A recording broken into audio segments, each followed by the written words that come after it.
கர்த்தருடைய பரிசுத்த நாமத்திற்கு ஸ்தோத்திரம். இன்றைய நாளின் தியானத்திற்கென்று தெரிந்து கொள்ளப்பட்ட வேத வசனம் ஓசியா தீர்க்கதரிசியின் புத்தகம் 13ஆம் அதிகாரம் 9ஆம் வசனம். ஓசியா 13:9. இஸ்ரவேலே, நீ உனக்கு கேடுண்டாக்கிக் கொண்டாய், ஆனாலும் என்னிடத்தில் உனக்கு சகாயம் உண்டு. ஆமென். இஸ்ரவேலே, நீ உனக்கு கேடுண்டாக்கிக் கொண்டாய் என்று ஓசியா தீர்க்கதரிசி மூலம் கர்த்தர் உரைக்கிறதை இன்றைய தியான வசனத்தில் நாம் வாசித்தோம். இஸ்ரவேலர் அப்படி என்ன கேடுகளை ஏற்படுத்தினார்கள் என்பதை குறித்து சற்று பார்ப்போம். தேவன் இஸ்ரவேல் ஜனங்களை எகிப்தின் அடிமைத்தனத்திலிருந்து மீட்டு பாதுகாத்து பாலும் தேனும் ஓடுகிற கானான் தேசத்திலே கொண்டு வந்து சேர்த்தார். நான் உன்னை எகிப்து தேசத்தில் இருந்து கொண்டு வந்தது முதல் உன் தேவனாகிய கர்த்தராய் இருக்கிறேன். ஆகையால் நீ என்னை அன்றி வேறே தேவனை அறிய வேண்டாம். என்னை அன்றி இரட்சகர் ஒருவரும் இல்லை என்று மிக திட்டவட்டமாக கூறினார். இஸ்ரவேல் ஜனங்கள் தேவனின் மகத்தான காரியங்களை கண்ணால் கண்டிருந்தும் அவரது அற்புதமான செயல்களின் நடுவே கடந்து வந்த போதிலும் அவருடைய மகத்துவத்தை மறந்து அவர்கள் அதிகமாய் பாவம் செய்து தங்கள் வெள்ளியினால் வார்ப்பித்த சொரூபங்களையும் தங்கள் புத்திக்கேற்க விக்கிரகங்களையும் தங்களுக்கு உண்டு பண்ணினார்கள். கர்த்தரின் ஆளுகையின் கீழ் வழிநடத்தப்பட்டு வருகிறோம் என்பதை மறந்து எங்களை ஆள ஒரு ராஜா வேண்டும் என்று அறிக்கை இட்டனர். இதனால் கோபமும் வருத்தமும் அடைந்த தேவன், நான் உன்னை மகா வறட்சியான தேசமாகிய வனாந்தரத்திலே அறிந்து கொண்டேன்.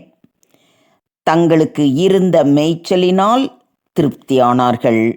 திருப்தியான பின்பு அவர்கள் இருதயம் மேட்டிமை ஆயிற்று. அதனால் என்னை மறந்தார்கள்.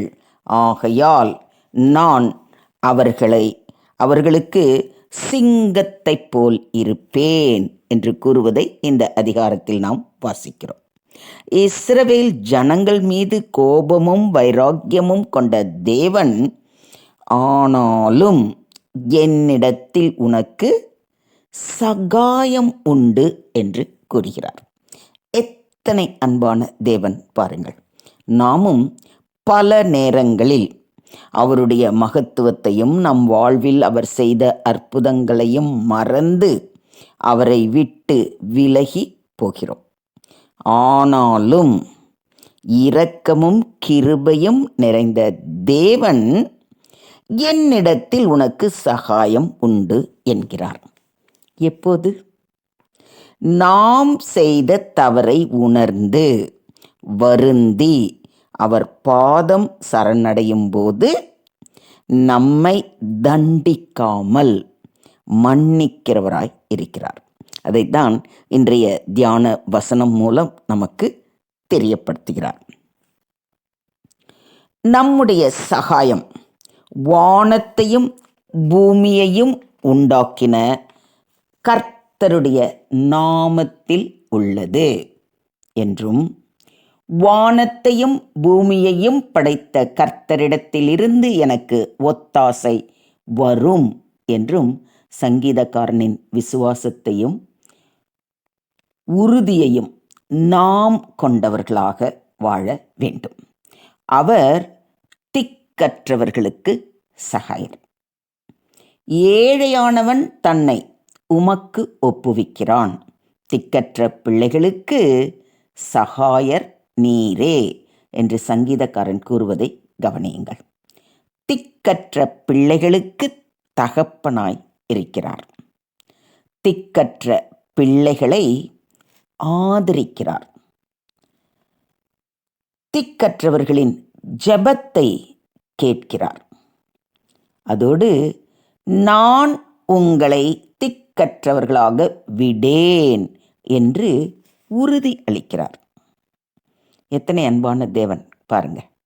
நம்முடைய தேவன் தாம் தெரிந்து கொண்ட ஜனங்களுக்கு சகாயர். கர்த்தர் யாக்கோபை தமக்காகவும் இஸ்ரவேலை தமக்கு சொந்தமாகவும் தெரிந்து கொண்டார் என்று சங்கீதம் 135:4 வாசிக்கிறோம். அப்படி தெரிந்து கொண்ட யாக்கோபை பார்த்து, நீ பயப்படாதே, நான் உன்னை பலப்படுத்தி உனக்கு சகாயம் பண்ணுவேன், என் நீதியின் வலது கரத்தினால் உன்னை தாங்குவேன் என்று உறுதியளிக்கிறார். அடுத்ததாக தேவன் தம்மை தேடுகிறவர்களுக்கு சகாயர்.